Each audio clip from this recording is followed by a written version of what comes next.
नमस्कार दोस्तों, कैसे हो आप सभी लोग। आई होप आप सभी ठीक ठाक और कुशल मंगल होंगे। आज का वीडियो आप सभी स्टूडेंट्स के लिए मोस्ट इंपोर्टेंट होने वाला है। आप लोगों के काफी टाइम से कमेंट आ रहे थे कि सर सोइल साइंस स्टार्ट कर दो, मृदा विज्ञान को एक बार हमें पढ़ा दो। तो बिल्कुल आज के वीडियो में हम बात करेंगे सोइल साइंस के बारे में। अगर हम बात करें कि ये टॉपिक आपके कौन कौन से एग्जाम्स में आता है, तो आपके कृषि पर्यवेक्षक में है, जेट में है, आईसीआर में है, बीएचयू में है, सीजी पेट में है, यूपी के टेट में है, एमपी पेट में है। कहने का मतलब है कृषि से रिलेटेड या एग्रीकल्चर से रिलेटेड आपके जितने भी एग्जाम होते हैं, सभी एग्जाम्स के अंदर ये टॉपिक आपके आता है। इसके अलावा आपके 11th एग्रीकल्चर के अंदर भी ये टॉपिक दे रखा है और 12th एजी केमिस्ट्री के अंदर भी ये टॉपिक आपके सिलेबस में दे रखा है। तो टॉपिक आपके लिए काफी ज्यादा इंपॉर्टेंट है। कई बच्चों को लगता है कि सर सोइल साइंस समझ में नहीं आती है, तो बिल्कुल आप निश्चिंत हो जाइए। आपको आज के इस वीडियो में बिल्कुल सरल और आसान भाषा में मैं आपको मृदा विज्ञान को समझाने वाला।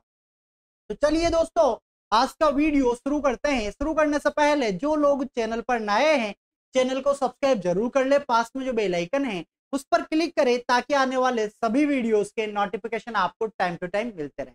एक बार सारे के सारे स्टूडेंट कमेंट बॉक्स में जय जवान जय किसान जरूर लिखे। और हाँ, अगर आपको सोइल साइंस को अच्छे से समझना है तो इतनी गारंटी देता हूं कि अगर आपने आपका पूरा का पूरा फोकस इस बोर्ड पर बनाए रखा एंड तक बिल्कुल, तो एक एक चीज आपको समझ में आएगी और साथ में कोशिश करूंगा कि आपको याद भी करूंगा। तो चलिए शुरू करते हैं। बात करेंगे मृदा विज्ञान या सोइल साइंस। सोइल साइंस को थोड़ी देर के लिए साइंस को अलग कर दो, विज्ञान को आप सभी जानते हो। सबसे पहले हम समझते हैं कि सोइल क्या होती है। यहां पर समझने की कोशिश करो। हम बात कर रहे हैं सिर्फ और सिर्फ किसकी, अभी हम यहां पर बात करते हैं सोइल के बारे में कि मृदा क्या है। तो आओ देखो समझो। ये जो सोइल शब्द है ये लैटिन भाषा के सोलम शब्द से लिया है। कहां से लिया है मेरे दोस्त? लैटिन भाषा का शब्द है। कौन सा शब्द है? तो सोलम शब्द है। कौन सा शब्द है? सोलम। अगर आप इसको हिंदी में लिखोगे तो हिंदी में कुछ इस तरीके से आपको लिखना है। तो ये सोलम शब्द कौन सी भाषा का है? लैटिन भाषा का है। और हम बात कर रहे हैं किसकी? सोइल की, मृदा के बारे में बात कर। अब हम बात करें कि सर सोलम का अर्थ क्या होता है, मीनिंग क्या होता है। तो आओ समझो। सोलम का अर्थ होता है मेरे दोस्त फर्श। क्या होता है? फर्श होता है। इंग्लिश में अगर हम बात करें तो फ्लोर हम इसको बोलेंगे। क्या बोलेंगे? फ्लोर आपने देखा होगा, फर्श आपने देखा होगा। लेकिन सर ये जो आपने इस तरीके से समझाया इससे तो हमें समझ में ही नहीं आया। आओ समझाता हूं। सपोज ये क्या है? पृथ्वी है, ये अर्थ है, ठीक है। और इस अर्थ के ऊपर ये फ्लोर देख पा रहे हो, ये फर्श देख पा रहे हो, ये परत आप देख पा रहे हो। इस परत की मैं यहाँ पर बात कर रहा हूँ, इस फर्श की मैं यहाँ पर बात कर रहा हूँ, जिस पर क्या उगते हैं? पौधे उगते हैं। जिस पर किसान क्या करता है? खेती करता है। इस फर्श को बोला गया है मृदा। इस फर्श को क्या बोला गया है? मृदा बोला गया है, सोइल बोला गया है। कहने का मतलब है ऐसा नहीं है कि पूरी पृथ्वी को मृदा बोल रहा हूं मैं। यहाँ पर पृथ्वी के ऊपर जो लेयर आप देख पा रहे हो, जिस पर किसान खेती करता है, जो हमारी अर्थ को ढके हुए हैं, ठीक है, इस चादर को, इस फर्श को, इस परत को मैंने बोला है मृदा, सोइल। आई होप आपको सोइल समझ में आया होगा। सोइल शब्द लैटिन भाषा के सोलम शब्द से लिया गया है, जिसका मतलब फ्लोर या फिर फर्श होता है। अगर हम बात करें कि सर इसको कैसे डिफाइन करेंगे, कैसे इसको परिभाषित करेंगे, तो देखो अलग अलग वैज्ञानिकों ने अलग अलग परिभाषाएं यहाँ पर दी है, लेकिन मैं सिंपल सी परिभाषा आपको बताता हूं और उसको अच्छे से आपको समझना है। मैं बात करूं मृदा की, तो देखो मृदा एक परिवर्तनशील, ये कंटिन्यू चेंज होती रहती है परत, आपने देखा हो तो। मृदा एक परिवर्तनशील प्राकृतिक, इंसान ने नहीं बनाया, प्राकृतिक पिंड है। तो अभी कोशिश करना जो दो शब्द मैंने बोले हैं उनको समझने की कि मृदा एक क्या है? परिवर्तनशील प्राकृतिक पिंड है। क्या याद रखना है? परिवर्तन होता रहता है और ये एक नेचुरल बॉडी है, मतलब प्राकृतिक पिंड है। अगर हम बात करें कि ये प्राकृतिक पिंड है, बनी किससे है, तो याद रखना इसके अंदर कार्बनिक पदार्थ भी है, अकार्बनिक पदार्थ भी है और सूक्ष्म जीवों का संगठन भी है। इसी को तो हमने बोला है मृदा। आओ परिभाषा देखो इधर। मृदा एक परिवर्तनशील प्राकृतिक पिंड है जो बारीक कार्बनिक तथा अकार्बनिक पदार्थों वह सूक्ष्म जीवों के संगठन से बनी है और पादपों को उगाने के लिए एक उचित माध्यम प्रदान करवाती है। इसी को तो बोला है मृदा। नहीं आया समझ में? समझो, ये परत है, ये सरफेस है। अब किससे बनी है ये तो समझ में आया ना कि क्या है, परिवर्तनशील है, मतलब इसमें परिवर्तन होता रहता है। क्या होता रहता है? इसके अंदर कंटिन्यू परिवर्तन होता रहता है। तो परिवर्तनशील प्राकृतिक पिंड है। अब समझना कि बनी किससे है, तो देखो इसके अंदर अकार्बनिक पदार्थ भी है, अकार्बनिक पदार्थ है, प्लस इसके अंदर क्या है, कार्बनिक पदार्थ है, प्लस इसके अंदर क्या है, सूक्ष्म जीव है। क्या है? सूक्ष्म जीवों का संगठन है। और ये पौधों के लिए क्या प्रदान करवाती हैं? ये उगने के लिए एक उचित माध्यम प्रदान करवाती हैं। इसी को मैंने बोला है मृदा। बहुत सिंपल और आसान भाषा में समझाया है कि धरती के ऊपर की जो परत है, जिस पर किसान खेती करता है, जिस पर पौधे उगते हैं, ये परत कार्बनिक, अकार्बनिक तथा सूक्ष्म जीवों के संगठन से बनी हुई है और कंटिन्यू चेंज होती रहती है, परिवर्तनशील है और एक प्राकृतिक पिंड है। इंसान ने तो इसको बनाया नहीं, तो परिभाषा तो ऑटोमेटिक हमारे पास निकल के आ गई और आई होप आपको याद भी हो गई होगी। चलिए बात करते हैं मृदा के लिए। एक और वर्ड हम यहाँ पर काम में लेते हैं कि जो मृदा है ये क्या है, 3 डायमेंशनल बॉडी है। क्या है? मैंने जो शब्द बोला है ना, इसको ध्यान से सुनना। मैंने बोला है ये क्या है, एक थ्री डायमेंशनल बॉडी है। अब 3 डायमेंशनल बॉडी का मतलब क्या है, 3 आयामीय संरचना। कहने का मतलब है 3 डायमेंशनल का मतलब यह है कि ऐसी संरचना जिसकी लंबाई भी होती हो, चौड़ाई भी होती हो और गहराई भी होती हो। क्या मृदा में ऐसा होता है? बिल्कुल होता है। इसकी लंबाई भी होती है, चौड़ाई भी होती है और गहराई भी होती है।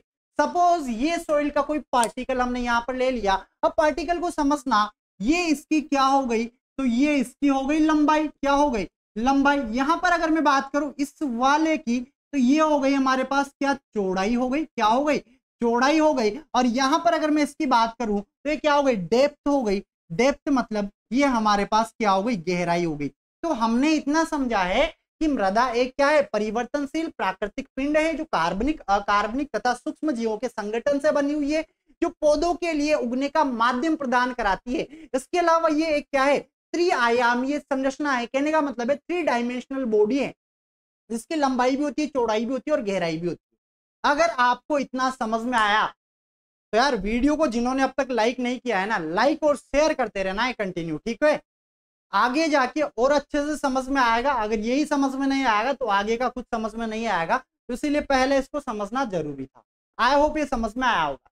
अब आगे बढ़ते हैं। अब कुछ क्वेश्चंस हैं जो आपसे एग्जामिनर एग्जाम में पूछता है। जैसे कि अगर आपसे क्वेश्चन पूछा जाए कि विश्व मृदा दिवस कब मनाया जाता है। अब ऐसा नहीं है कि ये क्वेश्चन आपके कृषि वाले एग्जाम में ही आता है, सभी एग्जाम में क्वेश्चन पूछा जाता है। तो याद रखोगे विश्व मृदा दिवस 5 दिसंबर को मनाया जाता है। कब मनाया जाता है? 5 दिसंबर आपको याद रखना है अच्छे तरीके से। अगला क्वेश्चन की भारतीय मृदा विज्ञान संस्थान, कहने का मतलब है IISS, Indian institute of soil science, कहां पर स्थित है? एक क्वेश्चन आपसे पूछा जा रहा है। अब आप लोगों ने अगर मेरा ICAR संस्थान वाला वीडियो देखा होगा तो आपको आंसर आ जाएगा। जिन्होंने उस वीडियो को नहीं देखा है ना, देख लेना, एक क्वेश्चन आएगा ही आएगा किसी भी संस्थान से, कई बार एग्जाम में पूछा गया है। तो यहाँ पर Indian institute of soil science की अगर मैं बात करूं तो ये कहां पर स्थित है? ये भोपाल में है। कहां पर है? भोपाल। और भोपाल कहां पर है? मध्य प्रदेश में। थोड़ा और डिटेल में अगर हम बात करें कि सर इसकी स्थापना कब हुई है, तो आओ देखो, इसकी स्थापना 11 अप्रैल कब हुई है? 11 अप्रैल कब 1988 को हुई है। कब हुई है? 11 अप्रैल 1988 को किसकी स्थापना हुई है? IISS की स्थापना हुई है, भारतीय मृदा विज्ञान संस्थान। आगे बढ़ते हैं, बात करें अंतरराष्ट्रीय मृदा वर्ष। तो अंतरराष्ट्रीय मृदा वर्ष है 2015। और हम बात करें इसकी थीम क्या थी। अगर इसकी थीम की मैं यहां पर बात करूं तो थीम थी स्वस्थ मृदा या मृदा स्वस्थ और जीवन स्वस्थ। आपने देखा होगा जितनी भी फसलें हैं सब हम मृदा में उगाते हैं। और उससे जो अनाज निकलता है उसी अनाज को हम खाते हैं। लेकिन आपने देखा होगा आजकल कई रसायनों का प्रयोग हम खेती में करते हैं प्रोडक्शन बढ़ाने के लिए, लेकिन वो हमारी सेहत के लिए अच्छा नहीं है, क्योंकि उसका कुछ अंश पौधों के जरिए हमारे अंदर भी आ जाता है और इसी वजह से कई सारी बीमारियों का सामना आज हमें करना पड़ रहा है। ठीक है, यहां से एक क्वेश्चन मैं आपके लिए देता हूं। आपने सोइल कार्ड का नाम सुना होगा, मृदा स्वास्थ्य कार्ड योजना, ये कब चलाई गई थी? इसका आंसर आपको मुझे इस वीडियो के कमेंट बॉक्स में देना है और सभी स्टूडेंट्स को देना है, क्योंकि कृषि पर्यवेक्षक बनना है। अगर ऐसे ढीले ढाले होके तैयारी करने लग गए तो बन गए कृषि पर्यवेक्षक। हमें एक अच्छे तरीके से मेहनत करनी पड़ेगी, तब जाके कृषि पर्यवेक्षक बन पाएंगे, तब जाके एग्जाम को क्रैक कर पाएंगे। चलिए आगे बढ़ते हैं। अगला क्वेश्चन आपसे पूछा जाता है कि आदर्श एनपीके अनुपात, मृदा के अंदर जो नाइट्रोजन है, फॉस्फोरस है, पोटेशियम है, इनका अनुपात कितना होना चाहिए? ये क्वेश्चन कई बार एग्जाम में आपसे पूछा गया है। तो आओ देखो, यहां पर ये अनुपात दो तरीके से मैं आपको बताऊंगा। एक तो अनाज वाली फसलों के लिए अलग से पूछा जाता है और एक आपसे दलहनी फसलों के लिए अलग से पूछा जाता है।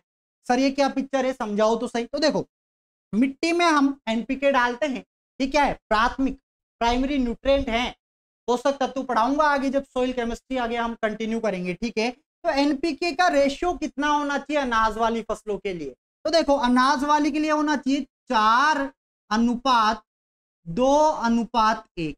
रट लेना, याद कर लेना। याद कैसे करोगे? सिंपल है, 4 का आधा 2, 2 का आधा 1, तो 4:2:1, 4:2:1 किसका है? अनाज का। इसके अलावा हम बात करें किसकी? दलहनी। तो दलहनी के लिए 1:2:1। ये रेशियो आपको याद करना है। इस बोर्ड पर जो भी शब्द मैं लिख रहा हूं ना, ये आपके एग्जाम की दृष्टि से इंपॉर्टेंट है। ये वीडियो 12th एजी केमिस्ट्री वाले बच्चों के लिए भी इंपॉर्टेंट है, क्योंकि वहां तो पूरा का पूरा चैप्टर आपके दे रखा है। और जो बच्चे 11th एग्रीकल्चर में हैं, 11th एग्रीकल्चर के अंदर भी ये टॉपिक आपके दे रखा है। और कृषि के जितने भी कंपटीशन एग्जाम होते हैं, सब में यहां से क्वेश्चन आता ही आता है। तो बिल्कुल अच्छे तरीके से आपको समझते हुए चलना है, पूरा फोकस बोर्ड पे बनाए हुए रखना है। चलिए आगे बढ़ते हैं, कंटिन्यू। यहां पर बात करें हम कि मृदा की शाखाएं या जो सोइल साइंस है या जो मृदा विज्ञान है, इसकी दो शाखाओं के बारे में आपने सुना होगा। एक तो सुना होगा पेडोलॉजी और एक सुना होगा इडेफोलॉजी। लेकिन पिक्चर क्या है, कहीं बच्चे कंफ्यूज होते हैं कि सर पेडोलॉजी में क्या करेंगे, इडेफोलॉजी में क्या करेंगे। लेकिन अब कंफ्यूज नहीं होगे। आओ देखो इधर, देखो दोनों शब्दों को अच्छे से देखना। सबसे पहले बात करते हैं पेडोलॉजी। अब देखो यहां पर अगर मैं बात करूं किसकी? पेडोलॉजी की, तो पेडोलॉजी आपके दो शब्दों से मिलकर बना है। कितने शब्दों से? दो शब्दों से। सर दो शब्द कौन कौन से हैं? देखो, एक तो आपके पास आता है पेडोन। कौन सा आता है? पेडोन आता है। और एक आपके पास आता है लॉगस। कौन सा आता है? लोगस। अब पेडोन का मतलब होता है सोइल। क्या होता है? सोइल होता है। और लोगस का मतलब क्या होता है? तो स्टडी करना होता है, अध्ययन करना होता है। तो कहने का मतलब है कि कहने का मतलब क्या है? मृदा का अध्ययन करना पेडोलॉजी कहलाता है। सर इतना तो हमें पता है। अब देखो, अब आप कंफ्यूज होगे कैसे? ये देखो इधर, यहाँ इडेफोलॉजी भी दो शब्दों से मिलकर बना हुआ है। कौन कौन से? एक तो हमारे पास आता है इडेफॉन। कौन सा आता है? इडेफॉन। और एक हमारे पास आता है लॉगस। अब समझो, इडेफॉन का मतलब भी हमारे पास सोइल ही तो होता है, और लोगस का जो मतलब होता है ये हमारे पास क्या होता है? स्टडी होता है। तो दोनों को अगर आप देखोगे तो एक जैसे लगेंगे। सर इसीलिए तो हम कंफ्यूज होते हैं। आओ देखो, अब कंफ्यूज नहीं होगे। दोनों में इतना अभी मैंने आपको समझाया है कि दोनों शाखाओं के अंदर अध्ययन तो मृदा का ही करना है, लेकिन अलग अलग तरीके से। कैसे? तो देखो, जब भी बात होगी पेडोलॉजी की, तो पेडोलॉजी के अंदर हम क्या करते हैं कि मृदा का जन्म कैसे हुआ। क्या हमने देखा कि मृदा का जन्म कैसे हुआ है? ठीक है, इसका अध्ययन हम करेंगे। इसका वर्गीकरण किस तरीके से कर रखा है, इसका अध्ययन हम करेंगे। इसके अलावा इसका वितरण, ये किस तरीके से भूधरातल पर फैली हुई है। अगर ये तीनों पॉइंट आपने समझे, कहने का मतलब है पेडोलॉजी में हम क्या करते हैं? मृदा की उत्पत्ति मतलब जन्म, वर्गीकरण और वितरण का अध्ययन जिस शाखा के अंतर्गत किया जाता है उसको पेडोलॉजी कहा जाता है। आओ देखो, इडेफोलॉजी की बात करते हैं। तो इडेफोलॉजी के अंदर हम क्या करते हैं? पादपों का मृदा के साथ संबंध इस चीज का अध्ययन हम करते हैं। अब ये कैसे करेंगे, तो देखो मृदा के अंदर विभिन्न गुण होते हैं। क्या होते हैं? विभिन्न विभिन्न गुणों का अध्ययन हम करेंगे, विभिन्न गुणों का अध्ययन हम करेंगे। इसके अलावा पादपों का किसका अध्ययन करेंगे? पादपों का अध्ययन करेंगे। इसके अलावा पोषण का अध्ययन करेंगे, क्या पोषण देंगे, और उपज। अगर इन सब का अध्ययन हम करेंगे जिस शाखा के अंतर्गत, उसको बोला गया है इडेफोलॉजी। कहने का मतलब है इसमें सीधा सीधा मृदा का संबंध पादपों से बताया गया है। तो इस लाइन को अच्छे से याद रखना, यही तो डिफरेंस है दोनों में। वापस समझो, मैंने आपको कृषि विज्ञान की शाखाएं याद करवाई थी, वहां पर भी मैंने पेडोलॉजी और इडेफोलॉजी के बारे में चर्चा की। अभी मैंने आपको बताया कि सोइल शब्द लैटिन भाषा का है, लेकिन एग्जामिनर अगर आपसे पूछ ले कि बताइए पेडोलॉजी और इडेफोलॉजी कौन सी भाषा के शब्द हैं, तो आंसर क्या होगा? आंसर सीधा सा होगा ना यार। ट्रिक हमें याद है कि जिस भी शब्द के पीछे लॉजी लगता है वो ग्रीक वर्ड होता है, और जिसके पीछे कल्चर लगता है वो लैटिन वर्ड होता है। तो देखो यहाँ पर लॉजी लग रहा है, तो पेडोलॉजी हमारे पास कौन सा वर्ड हो गया? ग्रीक वर्ड हो गया। यहाँ पर इडेफोलॉजी की बात करूं तो ये भी हमारे पास कौन सा वर्ड हो गया? ग्रीक वर्ड हो गया। अब यहाँ पर थोड़ा और डिटेल में अगर मैं जाऊं तो देखो, तो पेडोलॉजी है, इसका अध्ययन जिन्होंने किया था वो कौन है? वीवी डॉकुचेव हैं, जिनको हम फादर ऑफ सॉइल साइंस कहते हैं। तो एक क्वेश्चन और बनता है कि बताइए मृदा विज्ञान के जनक या पेडोलॉजी के जनक किसको कहा जाता है? क्योंकि मेरे दोस्तों ये जो पेडोलॉजी शब्द हैं ये किसकी देन है? तो ये वीवी डॉकुचेव नामक वैज्ञानिक ने शब्द दिया था, इसीलिए उनको हम पेडोलॉजी के जनक कहते हैं, और उन्हीं को हम सॉइल साइंस के जनक भी कहते हैं, फादर ऑफ सॉइल साइंस। तो याद रखोगे, जो नाम मैंने बोला है अच्छे से लिख लेना, वी डॉकू चेव, इनको क्या बोला है मैंने? फादर ऑफ सॉइल साइंस या फिर फादर ऑफ पेडोलॉजी भी कहा जाता है। समझ में आया? आगे बढ़ूं? समझ में आ रहा है तो लाइक करते हुए चलना है, ठीक है। चलिए आगे बढ़ते हैं, बात करते हैं यहाँ पर हम मृदा संगठन के बारे में। संगठन का मतलब है कंपोजिशन, कि किस तरीके से मृदा बनी हुई है और मृदा में क्या क्या है मुख्य रूप से, उनके बारे में बात करने वाले हैं। तो देखो मृदा का संगठन मैंने दो तरीकों से कर रखा है। दो तरीके कौन कौन से हैं? एक तो हम बात करेंगे टॉस मृदा की, सॉलिड की बात करेंगे, सॉलिड, और एक बात करेंगे रंध्रा अवकाश। रंध्रा अवकाश क्या होता है? अगर आप लोग फार्मर फैमिली से बिलोंग करते हो, खेत में आप गए होंगे, खेत में आपने देखा होगा, मिट्टी को देखा होगा, तो मिट्टी के अंदर छोटे छोटे बारीक अवकाश पाए जाते हैं जिनमें हवा भरी रहती है, जिनमें जल भरा रहता है, उनको बोलते हैं रंध्रा अवकाश। और एक तरफ हम बात करेंगे टॉस की, जो बिल्कुल सॉलिड होते हैं। तो देखो इसका संगठन दो तरीके से मैं आपको बताने वाला हूं। कितने तरीके से? दो तरीके से। अरे बहुत आसान है, बस फोकस आप बोर्ड पर बनाए रखना। देखो एक तो मैंने बात की है किसकी? टॉस।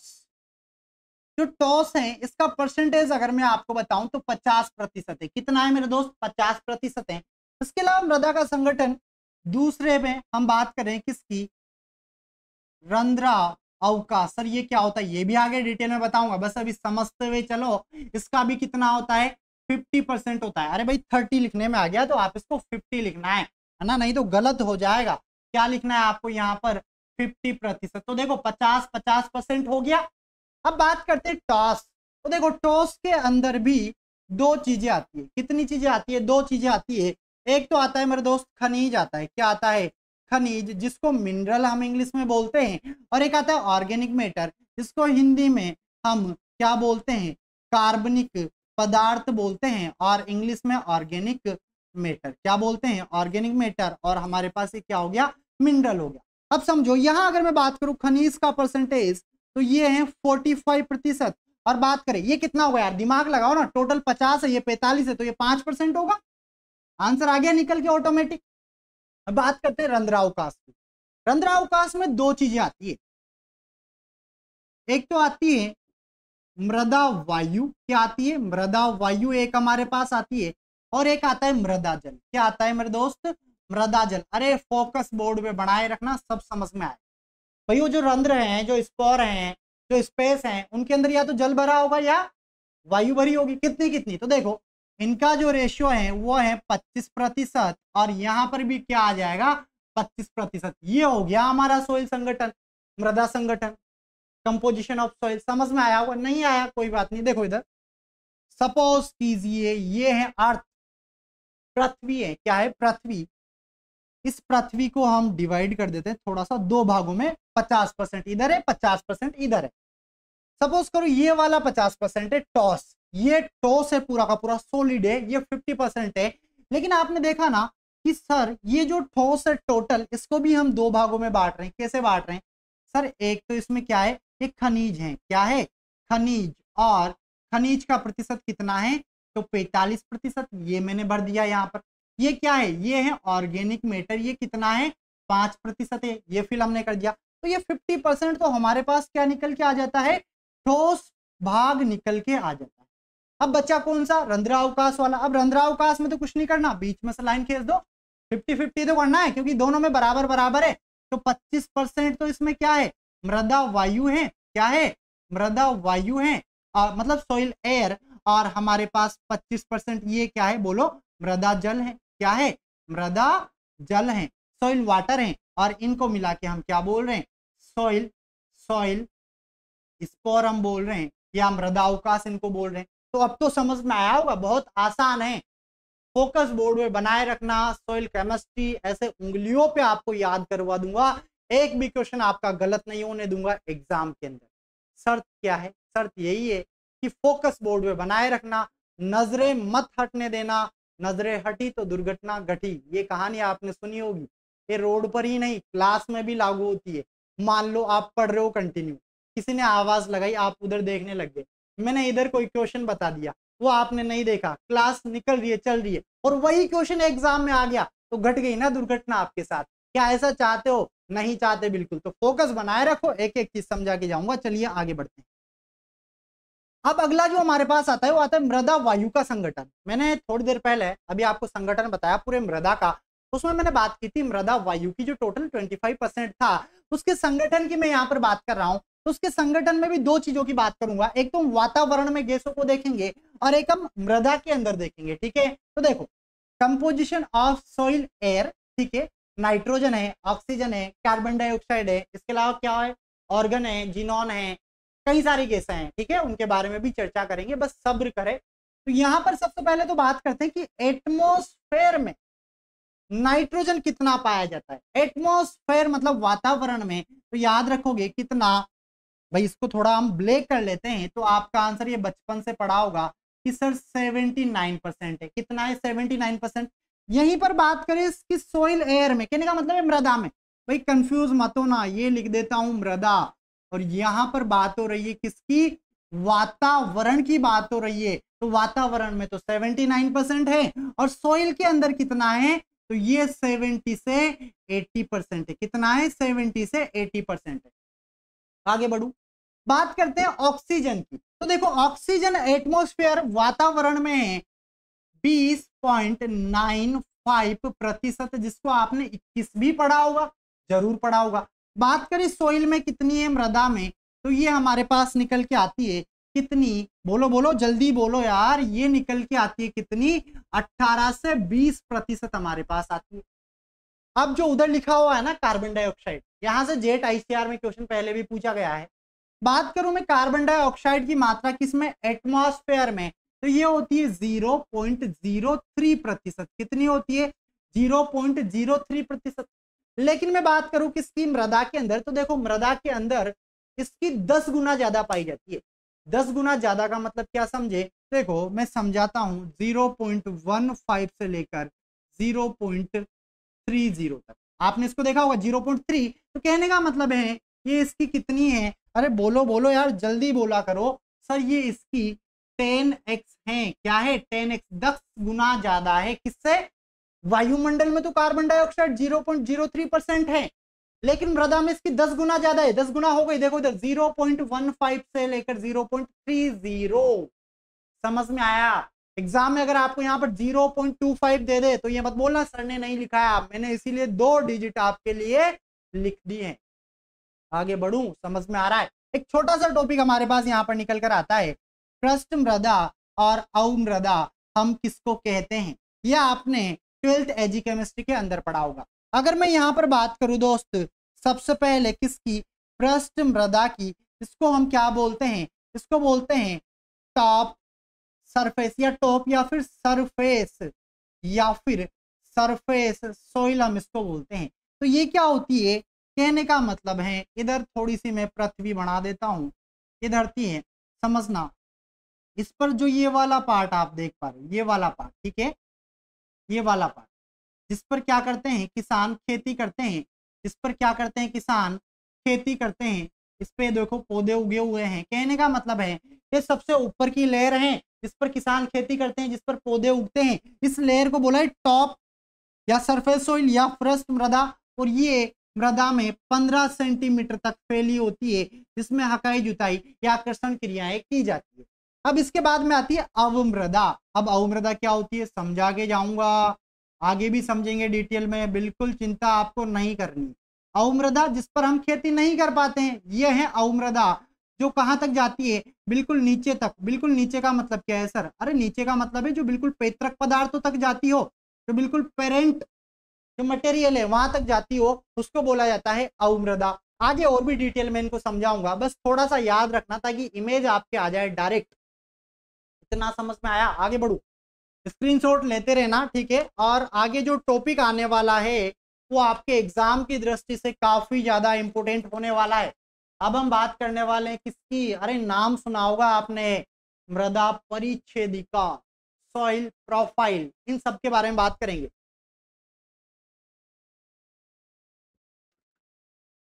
चलो आगे बढ़ते हैं।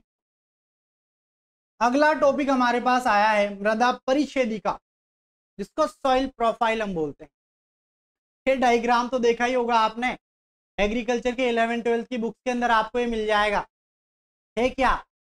यहां से क्वेश्चन क्या बनता है, क्वेश्चन कहीं ज्यादा डीपली भी बनता है और ऊपर से भी बनता है। मैं आपको बिल्कुल अच्छे से समझा के जाऊंगा, फोकस बोर्ड में बनाए रखना, तब ये चीज समझ में आएगी, अन्यथा सब ऊपर से निकलने वाला है। तो देखो, मृदा परिच्छेदिका या सॉइल प्रोफाइल। अब प्रोफाइल क्या होता है, हमारी प्रोफाइल क्या होती है, जो दिख रही है, ये जो आपको दिख रही है ना ये डायग्राम, यही क्या है, प्रोफाइल है। अगर इसको डिफाइन करेंगे तो इस तरीके से आप डिफाइन करना, मृदा के ऊर्ध्वाधर काट को मृदा परिच्छेदिका कहा जाता है। अगर इस तरीके से मैं काट लगा दिया जाए, ये देख पा रहे हो अलग अलग परतें, देख पा रहे हो, इस पूरे को मैंने क्या बोला है, मृदा परिच्छेदिका या सॉइल प्रोफाइल बोला है। और ये जो पार्ट आप देख पा रहे हो इस तरीके से, ये जो क्षितिज पार्ट है, इनको मैंने क्या बोला है, इनको संस्तर बोला है या इनको होरिजन बोला है। आओ देखो, क्षितिज पर्दों को मृदा संस्तर कहा गया है। एक तो इस पर हेडिंग लगाना, स्टार लगा लेना संस्तर, और एक यहाँ ऊर्ध्वाधर काट पर लगा लेना, ऊर्ध्वाधर काट को मृदा परिच्छेदिका। और ये जो बिल्कुल ऐसे आप देख पा रहे हो आड़े आड़े, इनको इंग्लिश में तो होरिजन हम बोलते हैं और हिंदी में क्या बोलेंगे, संस्तर बोलते हैं। क्या बोलते हैं मेरे दोस्त, संस्तर बोलते हैं। इतना बेसिक समझ में आया, तो आगे बढ़ू तभी समझ में आएगी चीजें। तो देखो, जो संस्तर है ये टोटल कितने होते हैं, 5 होते हैं। कितने होते हैं, 5 भागों में इनको डिवाइड कर रखा है।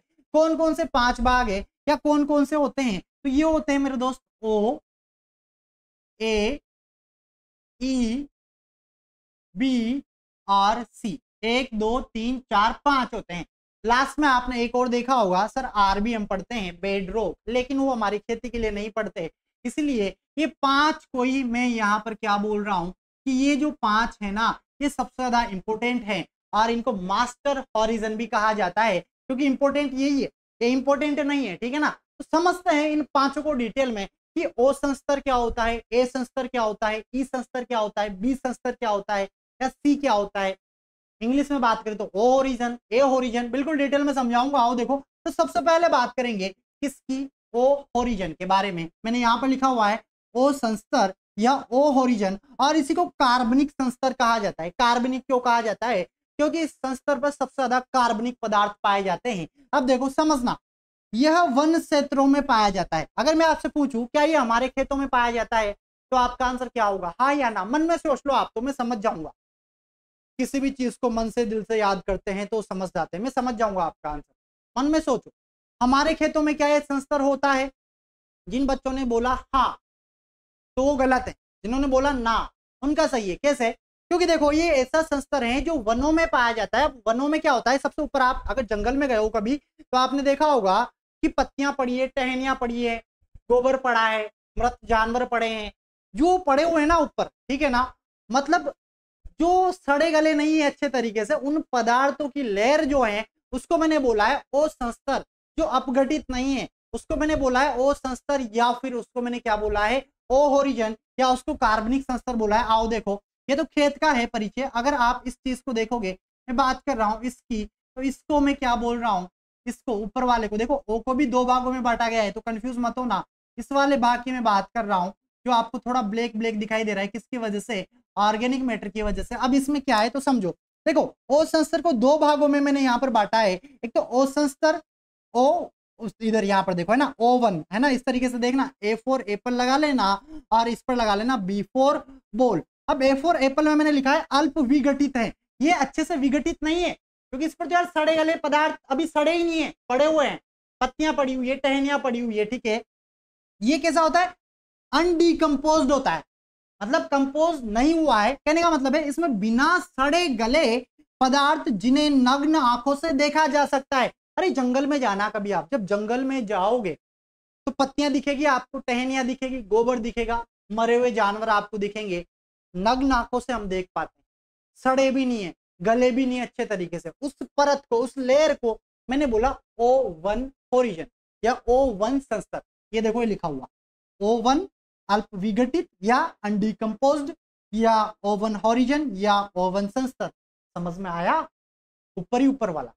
बात करूं, आगे बढ़ू, इसके नीचे जस्ट आता है O2। क्या आता है O2, ये रहा O2। O2 बैठने वाला नहीं, O2 ये पूर्ण विघटित होता है। कहने का मतलब है जो ऊपर जितने भी पदार्थ पड़े थे ना यार, कुछ समय बाद तो सड़ेंगे, गलेंगे और मृदा में मिल जाएंगे, ठीक है। उनको हम नग्न आंखों से नहीं देख सकते क्योंकि ऑर्गेनिक मैटर बन जाएगा, ह्यूमस बन जाएगा।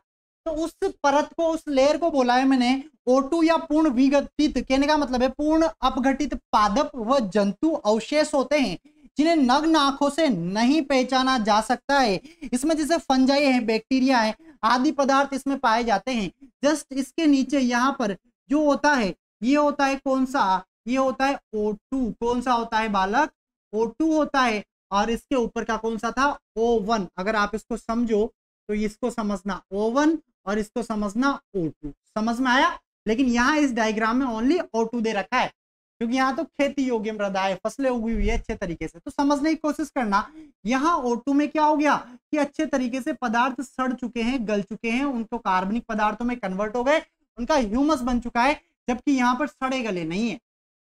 अगर क्वेश्चन आए तो आंसर दे देना। ये हो गया हमारा O होरिजन, ठीक है। अगर मैं बात करूं यहाँ पर A होरिजन में, तो मैंने बताया कि पत्तियां पड़ी है, ब्रांचेस पड़ी है, फ्लावर पड़े हैं, फ्रूट पड़े हैं, सीड पड़े हैं, डेड पार्ट ऑफ एनिमल पड़े हुए हैं। ये किसमें है, तो ये O1 में है। अगर ये कन्वर्ट हो जाएंगे, इनको कंटिन्यू वहां के जीवाणु बैक्टीरिया खा के मिट्टी में मिला देंगे, एक दिन मिट्टी में मिल जाना है, उसी की मैं बात कर रहा हूं, तो ये O2 संस्तर में जाएगा। चलिए आगे बढ़ते हैं। अगला जो हमारे पास होरिजन आता है वो कौन सा आता है बालक, ए वाला आता है, A for Apple, A horizon, या जिसको मैंने क्या बोला, बोलो बोलो बोलो, ए होरिजन, इसको मैंने बोला है ए होरिजन। चलिए आगे बढ़ते हैं, अगले पेज पर हम जाते हैं, ठीक है। ये आ गया ए संस्तर, इसको ए होरिजन या एलुवियल संस्तर हमने बोला है। क्या होता है समझाऊंगा। देखो, खेती योग्य भूमि यह सबसे ऊपरी खनिज संस्तर है। कहने का मतलब है इसमें खनिज पाए जाते हैं और यही खेती योग्य आपके भूमि है। और इसको भी हम अलग अलग पार्ट में डिवाइड कर देते हैं, दो भागों में इसको हम बांट देते हैं, ए और बी। आपने कहीं पे 3 पे भी पढ़ा होगा, कंफ्यूज मत होना, ये दो इंपॉर्टेंट है। देखो, एक तो होता है A1, इसको हम ह्यूमस युक्त खनिज पदार्थ, क्योंकि इसमें क्या है ह्यूमस ज्यादा है, और ह्यूमस ज्यादा होने की वजह से, कहने का मतलब है कार्बनिक पदार्थ ज्यादा होने की वजह से इसका रंग गहरा भूरा है। तो देखो इधर यहाँ पर अगर आप देखोगे तो इसका रंग, ये जो देख पा रहे हो ना, कैसा है, एक कलर इसका कैसा है, गहरा भूरा रंग आपको दिखाई देगा। रीजन बताओ। तो रीजन ये है क्योंकि इसमें कार्बनिक पदार्थों का खनिजों के साथ मिश्रण होता है, और इसी मिश्रण को याद रखना मेलेनेजाइड भी बोला जाता है, और मेलेनेजाइड रीजन बोला जाता है क्योंकि इसमें कार्बनिक पदार्थ खनिज पदार्थों के साथ अच्छे तरीके से मिश्रित हो चुके हैं, जिनकी वजह से रंग काला है। तो ये होता है आपके A1 होरिजन। इसके अलावा इसमें मृत्तिका, लोहा, एल्यूमिनियम का निक्षालन नीचे की ओर होता है। निक्षालन क्वेश्चन आया है जेट के पेपर में। निक्षालन क्या होता है कि खनिज पदार्थों का ऊपरी मृदा से नीचे की तरफ जाना निक्षालन या लीचिंग कहलाता है। तो इसमें ए ओरिजिन में क्या होता है, सपोज करो यहाँ पर हमारे पास लोहा है, क्या है, लोहा है। इसके अलावा मैं बात कर रहा हूं जैसे कि एल्यूमिनियम है, इनका निक्षालन नीचे की तरफ होने लग जाता है। मतलब A1 से ये A2 में जाने लग जाते हैं। कहां पर जाने लग जाते हैं, सपोज करो ये यहाँ पर A1 है तो A1 से A2 की तरफ जाएंगे और नीचे E में जाएंगे, है ना। A2 जो है ना वो ई ओरिजिन को ही बोला जाता है, समझने की कोशिश करना।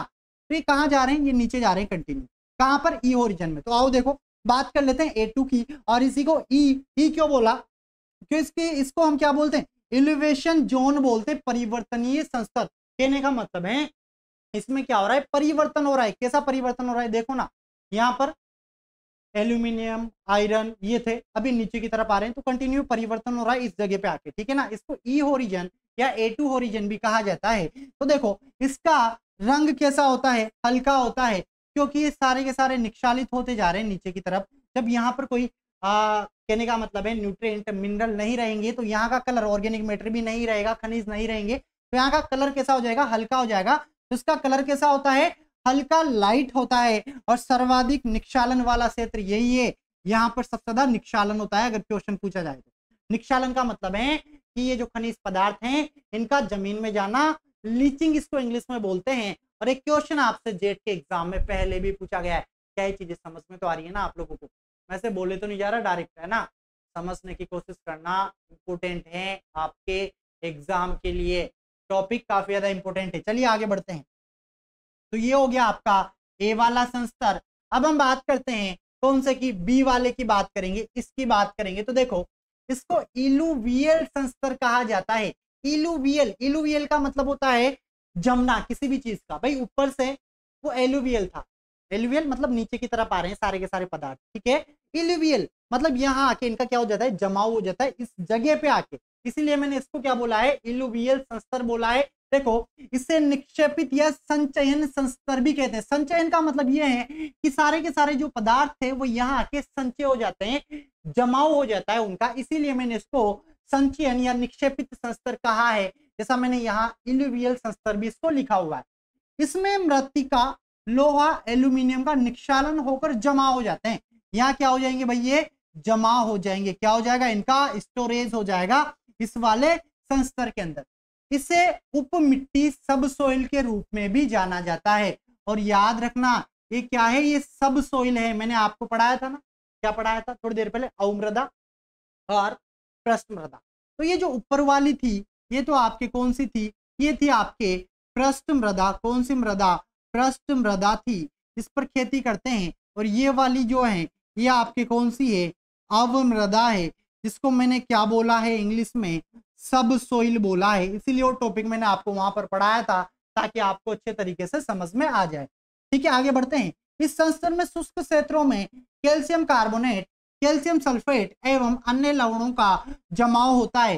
सारे के सारे लवण आके यहाँ पर जमा हो जाते हैं। और जो शुष्क क्षेत्र होते हैं उसमें कैल्शियम कार्बोनेट, कैल्शियम सल्फेट, इनका भी जमाव कहाँ पर होता है, तो बी ओरिजिन में होता है। इसके अलावा पोषक तत्वों का गतिहीन जोन है। कहने का मतलब है यहाँ पर गतिहीन का मतलब है कि गति नहीं हो रही है, यहाँ तो रुक गए ना और नीचे थोड़ी जा रहे, जबकि ये क्या है, ये आपके कैसे थे, गतिशील थे, क्योंकि यहाँ पर क्या हो रहा था, गति कर रहे थे, नीचे की तरफ न्यूट्रिएंट जा रहे थे। तो ये ऊपर के तो गतिशील थे और ये वाला कौन सा है, गतिहीन है, मतलब इसमें कोई भी गति नहीं होती है। समझ में आ रहा है कि नहीं आ रहा आप लोगों को, आपको समझ में आना चाहिए। आगे बढ़ूं, बात करते हैं फोर्थ नंबर पे जो हमारे पास आएगा सी ओरिजिन। क्या इसको सी संस्तर हम बोलते हैं, क्या इसी को सेपेरोलाइट बोलते हैं। सेपेरोलाइट का मतलब ये होता है कि यहाँ पर मृदा का बनना रुक जाता है, मृदा नहीं बनेगी यहाँ पर, ठीक है ना। तो पेत्रक या अल्प विकसित मृदा का संस्तर है, ठीक है ना। सी ओरिजिन के लिए हमने क्या बोला है, ये क्या है, पेत्रक पदार्थों का या अल्प विकसित मृदा का संस्तर है। यहाँ पर मृदा तो विकसित हो रही है लेकिन थोड़ी थोड़ी, समझ में आ रहा है। चलिए आगे बढ़ते हैं। अगला आता है हमारे पास आर। ये लास्ट वाला जो आप आर देख पा रहे हो इसकी मैं यहाँ पर बात कर रहा हूँ। आर तो देखो आर कठोर चट्टानों वाला संस्तन है। ये कैसा होता है? सीमेंटेड होता है। सीमेंटेड मतलब समझते हो? सीमेंटेड का मतलब होता है जुड़वा, अच्छे तरीके से चुनाई हो रही हो जैसे तो है ना। तो बिल्कुल चट्टानों का जुड़वा जो संगठन है ये होता है चट्टानों का कौन सा वाला? आर संस्तर, या इसको आर होरिजन भी बोलते हैं, या इसी को बेड रॉक भी कहा जाता है। तो मेरे दोस्तों ये टॉपिक कौन सा था? मृदा परिच्छेदिका था। और आई होप मृदा परिच्छेदिका वाला टॉपिक आपको अच्छे तरीके से समझ में आ गया होगा। इसको सॉइल प्रोफाइल बोलते हैं।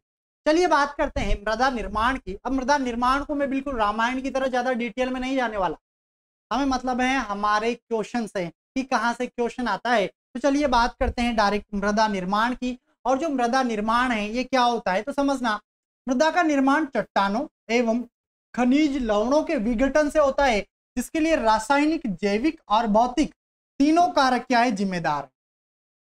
परिभाषा को डिटेल में देखोगे ना बहुत कुछ दिखेगा। देखो, मृदा निर्माण चट्टानों एवं खनिजों के विघटन से, चट्टानों और खनिजों का विघटन होता है, ये टूटते हैं। उसके बाद में अब इसमें भी कौन मदद कर रहा है? तो रासायनिक, जैविक और भौतिक कारक जिम्मेदार हैं, जिसकी वजह से मृदा का निर्माण हो पा रहा है। और याद रखना यह एक धीमी प्रक्रिया है और 1 इंच मृदा निर्माण में 200 से 1000 वर्ष का समय लग जाता है। अब देख लो आप,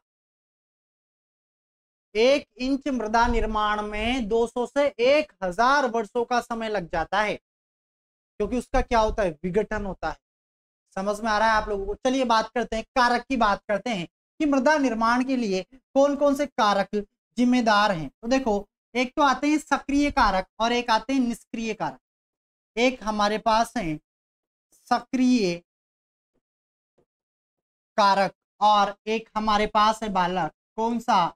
निष्क्रिय कारक। कौन सा कारक? निष्क्रिय कारक। ये 2 कारक हैं मृदा निर्माण के लिए जो जिम्मेदार हैं। अब हम बात करें सक्रिय कारक में क्या क्या आता है। तो सक्रिय कारक में आता है, एक तो आती है जलवायु आती है, और एक हमारे पास आता है जैव मंडल। क्या आता है? जैव मंडल आता है। क्या आप लोगों को ये चीज समझ में आ रही है? देखो, जलवायु, जलवायु के अंदर भी 2 चीजें आती है, आपने पढ़ा होगा, एक तो वर्षा और एक आपने पढ़ा होगा ताप। अब यहां से अगर एग्जामिनर पूछ ले इनमें सबसे इंपॉर्टेंट मृदा निर्माण का कारक कौन सा है, तो स्टार लगा लेना, जलवायु है। क्योंकि कंटिन्यू जलवायु परिवर्तन होती है, बरसात होती है, तापमान बढ़ता है, जिसकी वजह से चट्टानों का विघटन होता है और धीरे धीरे करके 1000 वर्षों तक ऐसे ही चलता रहता है। उसके बाद सॉइल का फॉर्मेशन हो पाता है। अब जलवायु ही नहीं है, कई सारे और कारक भी हैं, जैसे कि जैव मंडल। जैव मंडल में कैसे? जैसे कि इसमें सारे के सारे क्या आ गए? जीवाणु आ गए। जीवाणु व पादप इसके अंदर आते हैं। किसके अंदर? जैव मंडल के अंदर। तो देखो, ये तो हो गए आपके पास सक्रिय कारक। सक्रिय कारक में 2 आते हैं, जलवायु, जैव मंडल। जलवायु में 2 है, वर्षा, ताप, और जैव मंडल में जीवाणु व पादप आदि है। इसके अलावा मैं बात करूं निष्क्रिय कारक, तो इसमें स्थलाकृति आती है, समय आता है। इसके अलावा हमारे पास पैतृक पदार्थ आते हैं। अगर मैं बात करूं निष्क्रिय कारक, तो ये हमारे पास 3 निकल के आते हैं। कौन कौन से? एक तो हमारे पास आता है पैतृक पदार्थ जिम्मेदार हैं मृदा निर्माण के लिए, ठीक है। इसके अलावा स्थलाकृति की कैसी स्थलाकृति है, ठीक है। और एक समय कितना हमारे को लग रहा है मृदा निर्माण में, सॉइल फॉर्मेशन में। पैतृक पदार्थ वो होते हैं जिससे मृदा बनती है, ठीक है ना, जहां से उसका, जैसे पेरेंटल की मैं बात कर रहा हूँ, स्थलाकृति मतलब आकार है ना, स्थल कैसा है, और समय कितना समय उसको लग रहा है। तो ये सारे के सारे कारक मृदा निर्माण या सॉइल फॉर्मेशन के लिए जिम्मेदार हैं। आई होप ये चीज भी आपको समझ में आई होगी। इसके अलावा एक वैज्ञानिक आए थे जिनका नाम था जेनी। क्या नाम था? जेनी। उन्होंने एक फॉर्मूला भी दिया है, जेनी। इन्होंने एक फॉर्मूला दिया था। फॉर्मूला क्या था? S = F और ब्रैकेट में हम लिखेंगे यहाँ पर क्लाइमेट, ठीक है। इसके अलावा हम बात करेंगे बायोलॉजिकल, कहने का मतलब है जैव मंडल। इसके अलावा R, इसके अलावा P और इसके अलावा T। अब देखो, इसको आप अच्छे तरीके से एक बॉक्स में बंद कर लेना। इसका मतलब क्या होता है समझना। एस मतलब सोइल की मैं बात कर रहा हूँ, एफ मतलब आप फॉर्मेशन समझ लो या मृदा निर्माण इसको समझ लो। और इसके अलावा अगर मैं बात करूं Cl, तो Cl मतलब है क्लाइमेट, कहने का मतलब है जलवायु है, ठीक है। ये हमारे पास क्या है? जैव मंडल है, जो मैंने यहाँ पर लिखा हुआ है ये जैव मंडल है। इसके अलावा अगर मैं बात करूं R की, तो R का मतलब है हमारे पास स्थलाकृति है, और P मतलब है पैतृक पदार्थ, और टी मतलब है हमारे पास समय या टाइम। तो ये जो फॉर्मूला बना के दिया था, ये किसने दिया था? तो जेनी नामक एक साइंटिस्ट है, उन्होंने ये फॉर्मूला बना के दिया था कि मृदा निर्माण में कुछ इस तरीके से सारे के सारे कारक जिम्मेदार होते हैं, जो मैंने आपको एक तो इस तरीके से बताए। अगर इनकी मैं बात करूं तो ये वीवी डोकुचे ने बताया था, और जेनी ने ये बताया था कि S equal F bracket Cl comma B comma R comma P comma T। दोस्तों ये टॉपिक था आपका मृदा निर्माण वाला, और ये भी आपका यहीं पर फिनिश होता है। इसके बाद हमारा जो टॉपिक आता है वो आता है मृदा के गुण, मिट्टी के गुण, जिसके अंदर करीबन करीबन मैं आपको 7-8 गुण पढ़ाने वाला हूं। वैसे तो कई सारे होते हैं, लेकिन 7-8 से हमारा काम चल जाएगा एग्जाम के। वो काफी ज्यादा इंपॉर्टेंट है। उसके अंदर हम सोइल टेक्सचर वगैरह पढ़ेंगे, ठीक है, रंध्रा अवकाश भी पढ़ेंगे, स्थूल घनत्व पढ़ेंगे, सब कुछ कई सारी चीजें हैं, कई सारे क्वेश्चन वहां से पूछे जाते हैं, उन सबको हम उसी के अंदर कवर करने वाले हैं। सोइल एरेशन पढ़ेंगे। सोइल एरेशन क्या होता है? मृदा वातन। कहने का मतलब है, अभी थोड़ी देर पहले मैंने आपको एक चीज बताई थी, एक डायग्राम बताया था, समझना, वापस से फिर से समझाने की कोशिश कर रहा हूँ। यहाँ पर मैं बात कर रहा हूँ गैसों का कंटिन्यू आदान प्रदान होता रहता है। सपोज करो ये सोइल है और यहाँ पर ये वायुमंडल है, इसके बीच में गैसों का जो आदान प्रदान होता है, इसको क्या कहा जाता है?